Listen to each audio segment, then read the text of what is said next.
दोस्तों, किसी ने ठीक ही कहा है कि उनके साथ जरूर रहो जिनका वक्त खराब है, पर उनका साथ छोड़ दो जिनकी नीयत खराब है। आज की कहानी एक लड़के की है। एक 24 साल का लड़का जो कि एक जमींदार के यहाँ नौकरी करता था। उसके माँ बाप इस दुनिया में नहीं थे। जिंदगी बड़ी कठिनाइयों में बीत रही थी। वह जाता था, रोज पैसे कमाकर घर आता था, खाना बनाता था, खाता था और सो जाता था। यही उसकी दिनचर्या थी। एक शाम जब वह अपने काम से घर वापस लौट रहा था तो उसने देखा कि एक बूढ़े फकीर अपनी पीठ पर 3 बड़ी पोटली रखकर एक नगर से दूसरे नगर की तरफ जा रहे थे। वो देखने में काफी बूढ़े लग रहे थे और वो काफी देर से ऐसे ही सफर कर रहे थे और आखिरकार कुछ दूर और चलने के बाद वह चलते चलते थक कर एक पेड़ के नीचे आकर बैठ गए। तभी उनकी नज़र इस नौजवान युवक पर पड़ी जो कि उसी रास्ते पर जा रहा था और उसी दिशा में जा रहा था जिस दिशा में उन बूढ़े फकीर को जाना था। तभी वह लड़का उन बूढ़े फकीर के पास से होकर गुजरा। जैसे ही वह उनके पास से गुजरा तभी उन बूढ़े फकीर ने पीछे से आग्रह भरी आवाज में कहा, सुनो बेटा, क्या तुम मेरी थोड़ी सी मदद कर सकते हो? ये पोटलियां बड़ी भारी हैं और मैं बूढ़ा हो चुका हूँ। मैं ज़्यादा देर तक इनका बोझ नहीं उठा सकता और मैं बहुत थक भी चुका हूँ। तो क्यों ना तुम मेरी एक पोटली को उठा लो और इसे उस दूसरे गांव तक पहुंचा दो। इसके बदले में मैं तुम्हें 2 सोने के सिक्के दूंगा। वह लड़का उन फकीर की सारी बातें सुनता है, फिर उनसे कहता है, कोई बात नहीं बाबा, मैं आपकी मदद करने के लिए तैयार हूँ। बताइए आपको कहाँ जाना है? ऐसा कहते हुए उस लड़के ने उन फकीर की एक पोटली उठा ली और उसे अपने कंधे पर रख लिया। जैसे उसने पोटली को कंधे पर रखा उसे आभास हुआ कि यह पोटली तो सच में बहुत भारी है। फिर वह लड़का और वह फकीर रास्ते में आगे की ओर बढ़ चले। कुछ देर तक चलने के बाद देखते ही देखते वह गांव खत्म होने लगा और अब एक सुनसान रास्ता आगे की ओर जा रहा था। वे दोनों अपने रास्ते पर मस्त होकर आगे की ओर बढ़ रहे थे। जब वे भीड़ से पूरी तरह से अलग हो गए तब वह लड़का उन फकीर से कहता है कि बाबा, इस पोटली में आखिर ऐसा क्या रखा है जिससे यह पोटली इतनी भारी है? इस पर वह फकीर बाबा जवाब देते हुए कहते हैं कि कुछ नहीं बेटा, बस इसमें कुछ तांबे के सिक्के भरे हुए हैं, इसीलिए यह इतना भारी है। उन फकीर की यह बात सुनकर वह लड़का मन ही मन सोचने लगा, लगता है ये बाबा जरूर कोई व्यापारी हैं, तभी तो इतने सारे तांबे के सिक्के साथ लेकर चल रहे हैं। लेकिन तभी उसके मन में एक विचार आया, मुझे इन सब से क्या मतलब, मुझे तो सिर्फ इस पोटली को दूसरे गांव तक पहुंचाना है। जैसे उसके मन में यह विचार आया उसने तांबे के सिक्कों का ख्याल अपने मन से निकाल दिया और मस्त होकर मार्ग में आगे की ओर बढ़ने लगा। चलते चलते कुछ और समय बीता और वे दोनों एक नदी के किनारे आ पहुंचे। वह लड़का काफी हट्टा कट्टा था और काफी चुस्त और तंदुरुस्त भी था, इसीलिए वह बिना ज्यादा सोचे उस नदी में उतर जाता है। परंतु वह फकीर अभी भी किनारे पर ही खड़े थे। यह देख वह लड़का उन फकीर से कहता है, क्या हुआ बाबा, क्यों रुक गए? आइए, हमें इस नदी को पार करना होगा, तभी तो हम उस गांव तक पहुंच पाएंगे। इस पर वह फकीर उस लड़के से कहते हैं, मैं जानता हूं बेटा कि हमें यह नदी पार करनी ही होगी, पर जैसा कि तुम देख ही रहे हो मैं अब बूढ़ा हो चुका हूँ, इसीलिए ये 2-2 पोटलियां एक साथ लेकर यह नदी पार नहीं कर सकता। इसमें अगर मेरा पैर फिसल गया तो फिर मैं आगे का सफर कैसे पूरा करूंगा? क्या तुम मेरी एक पोटली और ले सकते हो? मैं तुम्हें इसके बदले भी 2 सोने के सिक्के और दूंगा। इस पर वह लड़का मुस्कुराते हुए उन फकीर से कहता है, बाबा, अब आप मुझे शर्मिंदा कर रहे हैं। अगर आप मुझे सोने के सिक्के ना भी दें तब भी मैं आपका कार्य अवश्य करूंगा। मैं आपको उस दूसरे गांव तक अवश्य पहुंचाऊंगा। इस पर वह फकीर मुस्कुराते हुए कहते हैं, बेटा, तुम तो बड़े ही भले आदमी मालूम पड़ते हो।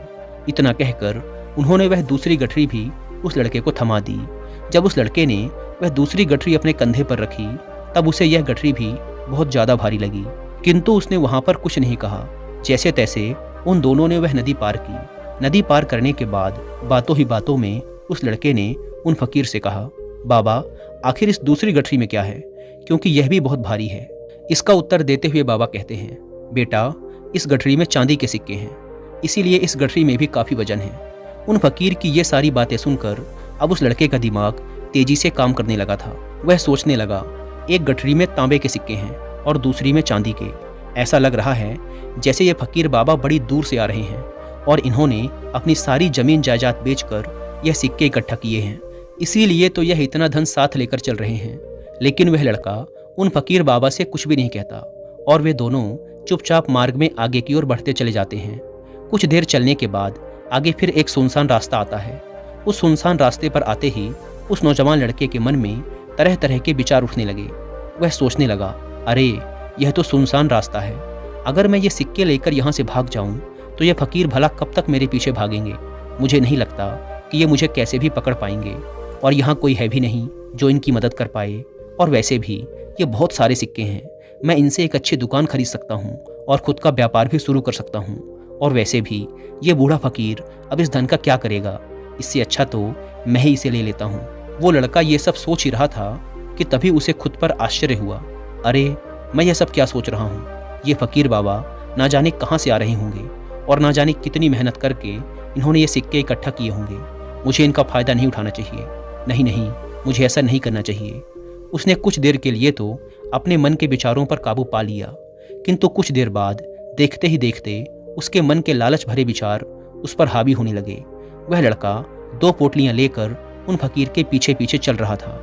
कुछ दूर और चलने पर रास्ते में एक पहाड़ी आई। उसे देख वो फकीर बाबा उस लड़के से कहते हैं, बेटा, ये पहाड़ी मैं नहीं चढ़ पाऊंगा। मैं काफ़ी बूढ़ा हो चुका हूँ और मेरे घुटनों में भी दर्द रहता है। यदि तुम मेरी यह तीसरी गठरी भी ले लो तो मैं तुम्हें 2 सोने के सिक्के और दूंगा, लेकिन याद रहे इसे कहीं गिराना मत, ये कहीं खुल ना जाए। यह बात सुन वह लड़का उन फकीर से कहता है, क्यों बाबा, आखिर इस गठरी में ऐसा क्या है? इस पर वह फकीर उस लड़के से कहते हैं, बेटा, इसमें सोने के सिक्के हैं। यह सुन वह लड़का मन ही मन बहुत प्रसन्न हुआ। उसने चुपचाप वह तीसरी गठरी भी उन फकीर से ले ली और दोनों बिना कुछ बोले आगे की ओर बढ़ चले। अब वह फकीर बिना कोई वजह लिए आराम से पहाड़ी की चढ़ाई चढ़ रहे थे, लेकिन वह नौजवान लड़का जो कि पीछे था, वजन के कारण बहुत धीरे धीरे चल पा रहा था। लेकिन जब से उसने सोने के सिक्कों का नाम सुना था, उसका मन तो छलांगे मार रहा था। वह मन ही मन सोच रहा था कि अगर ये सारे सिक्के मुझे मिल जाएं तो मेरा जीवन तो बड़ी आसानी से कट जाएगा। वैसे भी ये फकीर तो बूढ़े हो चुके हैं, भला इन्हें इतने धन की क्या आवश्यकता? इनका जीवन तो वैसे भी कट ही चुका है। मैं एक काम करता हूँ, ये सारा धन लेकर यहाँ से भाग जाता हूँ। लड़के के मन में अनगिनत विचार चल रहे थे। लड़के का मन अब उसकी बुद्धि पर पूरी तरह से हावी हो चुका था। उस लड़के का मन अपनी बात को सही साबित करने के लिए उसे कोई भी तर्क दे रहा था। और तभी उसके मन में एक और विचार उठा, और अब की बार वह लड़का यह सोच रहा था कि लगता है ये फकीर बाबा कोई चोर हैं, नहीं तो इनके पास इतने सारे सोने के सिक्के कहाँ से आए? अगर ये कोई व्यापारी होते तो ये इस तरीके से पैदल यात्रा तो नहीं करते, और अगर इनके पास इतना सारा धन था तो ये कोई न कोई साधन भी अवश्य करते। लगता है ये कोई चोर है, और चोर का धन चोरी करने में भला कौन सी बुराई? यह सोचता हुआ वह लड़का अब काफ़ी तेजी से ऊपर की ओर चढ़ रहा था, और देखते ही देखते वह फकीर से आगे भी निकल गया। वह यह सोच रहा था कि जैसे ही इस पहाड़ी की चढ़ाई खत्म होगी और ढलान आएगी, मैं इन तीनों पोटलियों को लेकर भाग जाऊंगा, जिसके बाद ये सारा धन मेरा हो जाएगा और मेरी गरीबी भी हमेशा हमेशा के लिए खत्म हो जाएगी। मेरे पास बहुत सारा धन होगा, फिर मैं जो चाहूँगा वो कर पाऊँगा। ये सब सोचते सोचते वो पहाड़ी की चोटी पर पहुँच गया, और अब ढलान का रास्ता शुरू होने वाला था। तभी वह लड़का उन फकीर की नज़रों से बचता हुआ तीनों गठरियाँ लेकर तेजी से भागता हुआ आगे निकल गया। अब उसे अपना शरीर बहुत हल्का महसूस हो रहा था, जैसे कि उसे उन तीनों गठरियों का वजन तक न मालूम पड़ रहा हो। काफ़ी देर तक दौड़ते भागते, लोगों की नज़रों से बचते बचाते वह सुनसान रास्तों से होता हुआ किसी तरह अपने घर पहुंचा। उसकी खुशी का कोई ठिकाना नहीं था। उसने सोचा, क्यों ना मैं जल्दी जल्दी इन सभी पोटलियों से सारे सिक्के निकाल कर उन्हें कहीं छुपा दूं। यह सोचकर जब उसने गठरी खोली तो पहली गठरी में उसे जंग लगे हुए लोहे के सिक्के मिले। यह देखकर उसे अपनी आंखों पर विश्वास नहीं हुआ। इस पर उसने तुरंत ही दूसरी गठरी भी खोल डाली। इस पर भी उसे जंग लगे हुए लोहे के सिक्के ही मिले। यह सब देखकर वह लड़का बड़ा हैरान हुआ। उसने मन ही मन कहा, आखिर यह सब क्या हो रहा है? उन फकीर ने तो मुझसे कुछ और ही कहा था। अब उसने वह तीसरी सोने वाली गठरी खोली, उसमें भी लोहे के जंग लगे सिक्के ही निकले। यह देखकर वह लड़का बड़ा क्रोधित हुआ। आखिर उन फकीर ने मुझसे झूठ क्यों कहा? उन्होंने ऐसा क्यों कहा कि एक गठरी में तांबे के सिक्के हैं, दूसरी में चांदी के और तीसरी में सोने के? वह यह सब सोच ही रहा था कि तभी उसकी नज़र उस गठरी के अंदर पड़े एक पत्र पर पड़ी। उसने तुरंत वह पत्र उठाया और पढ़ने लगा। उस पत्र में लिखा था, यह पूरा नाटक एक ईमानदार व्यक्ति की खोज करने के लिए रचा गया है। मैं इस राज्य का राजा हूँ, मेरी कोई संतान नहीं है, इसीलिए मैंने यह षड्यंत्र रचा है ताकि मैं अपने राज्य से किसी एक ऐसे ईमानदार व्यक्ति की खोज कर सकूं जो मेरे बाद इस राज्य का राजा बन सके और राज्य भार को संभाल सके। और इस राज्य भार को वही संभाल सकता है जो पूरी तरह से ईमानदार हो, जिसके मन में किसी प्रकार का कोई लालच ना हो। पत्र पढ़ते ही वह लड़का जोर जोर से चिल्लाने लगा और अपना सिर पकड़कर बैठ गया। वह यह जानता था कि अगर वह अपने मन के विचारों पर नियंत्रण कर लेता तो उसका जीवन बदल सकता था, लेकिन अफसोस कि वह अपने मन के विचारों पर नियंत्रण नहीं कर पाया। दोस्तों, महात्मा बुद्ध कहते हैं कि विचार ही सब कुछ है। जैसा हम सोचते हैं वैसे ही बन जाते हैं। इसीलिए हमारा सबसे बड़ा दुश्मन भी हमें उतना नुकसान नहीं पहुंचा सकता जितना कि हमारे मन के ये अनियंत्रित विचार पहुंचा सकते हैं। महात्मा बुद्ध कहते हैं कि अपने मन को ध्यान से देखो। हमारे मन में जो विचार चलते हैं वही विचार शब्द बनते हैं और विचार ही कर्म के रूप में प्रकट होते हैं। बार बार दोहराने पर कर्म आदत में बदलता है और समय के साथ धीरे धीरे यह आदतें हमारे चरित्र का गठन करती हैं और आगे चलकर यही चरित्र हमारे भाग्य का निर्माण भी करता है। इसीलिए हमारा अपने विचारों के प्रति सजग रहना बेहद आवश्यक है। हमारा जागरूक रहना बेहद आवश्यक है। हमारा इस पर ध्यान देना जरूरी है कि हमारे मन में किस तरह के विचार उठ रहे हैं। आगे महात्मा बुद्ध कहते हैं कि कमजोरी हमेशा छोटे विचार से शुरू होती है। छोटा विचार एक बीज की तरह होता है और अगर समय रहते इस विचार रूपी बीज को नष्ट ना किया जाए तो यह छोटा सा विचार बहुत ही जल्द एक विशाल वृक्ष का रूप ले लेता है और हमारी बुद्धि की सोचने और समझने की क्षमता को पूरी तरह से नष्ट कर देता है। इसीलिए जब हमारे मन में पहली बार कोई गलत विचार जन्म ले तभी उसे जड़ से उखाड़ देना चाहिए, अन्यथा वह बहुत ही जल्द एक विशाल वृक्ष का रूप ले लेगा और हमें किसी न किसी गलत राह पर ढकेल ही देगा। फिर हम चाह कर भी उसे रोक नहीं पाएंगे। लेकिन अब प्रश्न ये उठता है कि हम अपने मन के विचारों को कैसे नियंत्रित करें। हमारा मन तो इतना शक्तिशाली है, इतना चंचल है कि वह किसी न किसी तरीके से हम पर हावी हो ही जाता है। हम चाह कर भी उस पर नियंत्रण नहीं रख पाते। इस प्रश्न के उत्तर में महात्मा बुद्ध हमें दो बातें बताते हैं। पहली बात, सही इरादा विकसित करो। कई बार आपने देखा होगा कि आप बोलना कुछ और चाहते हैं लेकिन बोल कुछ और देते हैं, क्योंकि आपके मन के भीतर जो कुछ बसा हुआ है वही आपके मुख से बाहर भी निकल रहा है। लेकिन जब हमसे वह गलती हो जाती है तो उसके बाद हमारा मस्तिष्क अच्छी तरह से काम करना शुरू कर देता है।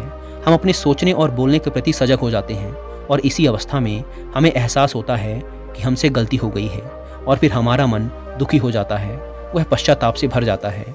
और इस दुख और पश्चाताप से बचने के लिए महात्मा बुद्ध हमें सही इरादा विकसित करने के लिए कहते हैं। और ऐसा करने के लिए जब भी आप कोई कार्य करने जा रहे हों तो सबसे पहले आपको स्वयं से पूछना चाहिए कि जो कुछ भी मैं करने जा रहा हूँ इसके पीछे मेरा इरादा क्या है। क्या मैं दूसरों को दुख पहुंचाना चाहता हूं, दूसरों को नीचा दिखाने जा रहा हूं, या मुझे दूसरों को और खुद को ऊपर उठाना है। खुद से सवाल कीजिए, खुद को सचेत कीजिए। जब आप इरादों के प्रति सचेत होने लगेंगे, जब आप विचारों के प्रति जागरूक होने लगेंगे, तभी आपके अंदर सकारात्मक ऊर्जा का प्रवाह होगा। तभी आप सकारात्मक इरादों से जुड़ने लगेंगे और आपके अंदर बैठी हुई नकारात्मक ऊर्जा और नकारात्मक इरादे दिन प्रतिदिन कम होने लगेंगे। परंतु स्मरण रहे, आपको यह हर दिन करना होगा और आपको हमेशा इस बात का ध्यान रखना होगा कि आपको केवल अच्छा सोचना है और आपके इरादे हमेशा सही होने चाहिए। तभी आप दुख और तकलीफ़ों से बच सकते हैं।